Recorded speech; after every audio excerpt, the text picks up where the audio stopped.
Quand j'ai décidé d'essayer, ce n'était pas un projet, ce n'était pas un business, c'était une expérience. Je voulais juste répondre à une question très simple. Est-ce que quelqu'un, quelque part, serait prêt à acheter quelque chose que j'ai créé?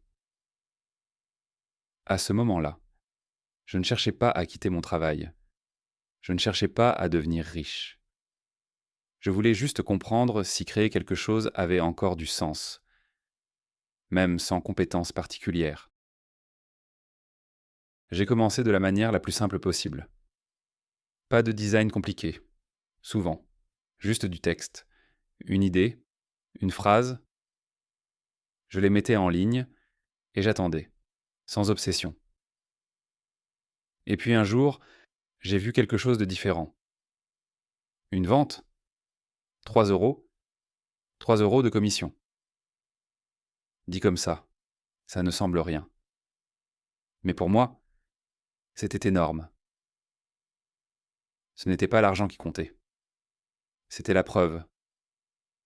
La preuve que quelqu'un, quelque part, avait sorti sa carte bancaire pour acheter quelque chose que j'avais créé, sans me connaître, sans me parler, sans que je sois là. Je n'ai pas pensé revenu. Je n'ai pas pensé business. J'ai pensé, donc, ce n'est pas réservé aux autres.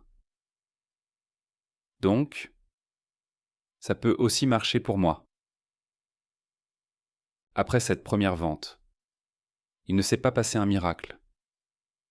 Il y a eu des jours sans rien, des semaines sans vente.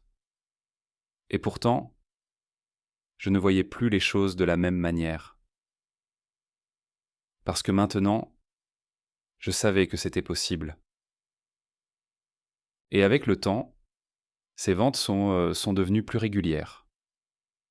Jusqu'à représenter à un moment environ 1 800 € par mois. Cependant, le vrai déclic, il n'est pas venu avec ce chiffre-là. Il est venu quand j'ai réalisé que même en arrêtant presque complètement pendant près d'1 an, ça continuait à générer ce niveau de revenu. Ce n'était pas une liberté totale. Ce n'était pas un changement de vie. C'était autre chose. C'était la preuve qu'un effort passé pouvait continuer à produire dans le futur. Pour la première fois de ma vie, je ne vendais plus mon temps contre de l'argent.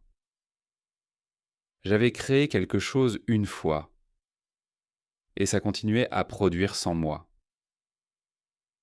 C'est là que j'ai compris ce que signifiaient vraiment les revenus passifs.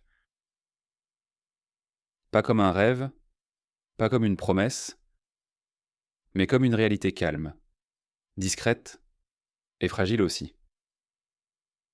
Et ça a complètement changé ma manière de voir le travail et le temps.